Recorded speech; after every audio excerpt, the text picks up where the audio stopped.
Praise the lord. ప్రభువైన యేసుక్రీస్తు వారు ఈరోజు మనకు అందిస్తున్నటువంటి వాగ్దానం కీర్తనల గ్రంథం 16వ అధ్యాయం 11వ వచనం. నీ సన్నిధిని సంపూర్ణ సంతోషం కలదు. దావీదుకు అభిమాన కావ్యము.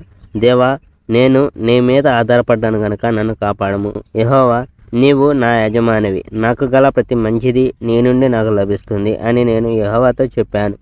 దేశంలో పవిత్రమైనవి అని పిలువబడే విగ్రహాలకు సంబంధించిన వాటి యందు ఆనందించి వారందరూ శాపగ్రస్తులగుదురుగాక.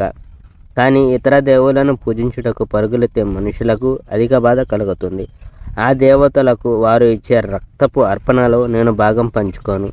ఆ దేవతల పేర్లు కూడా నేను పలకను. నా భాగం, నా పాత్ర యెహోవా దగ్గర నుండి మాత్రమే వస్తుంది. యెహోవా, నీవే నన్ను బలపరిచావు. యెహోవా, నీవే నా వంతు నాకు ఇమ్ము. నా వంతు చాలా అద్భుతమైంది, నా స్వాస్థ్యము చాలా అందమైంది. యెహోవా నాకు చక్కగా నేర్పించాడు కనుక నేను ఆయనను స్తుతిస్తాను.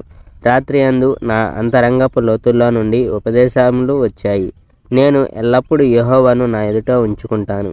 ఎందుకనగా ఆయన నా కుడి పక్కన ఉన్నాడు, నేను ఎన్నడూ కదల్చబడను. ఆయన కుడి పక్కను నేను ఎన్నడూ విడువను. కనుక నా ఆత్మ, నా హృదయము ఎంతో సంతోషంగా ఉన్నాయి. నా శరీరం కూడా క్షేమంగా బతుకుతుంది. ఎందుకంటే యెహోవా, నీవు నా ఆత్మను చావు స్థలంలో విడిచిపెట్టావు గనుక నీ పరిశుద్ధుడిని సమాధిలో కుళ్ళిపోనియవు. సరైన జీవిత విధానాన్ని నీవు నాకు నేర్పిస్తావు. యెహోవా, నీతో ఉండడమే నాకు సంపూర్ణ సంతోషం కలిగిస్తుంది. నీ కుడి పక్కన ఉండడం నాకు శాశ్వత సంతోషం కలిగిస్తుంది. Praise the Lord. May God bless our India.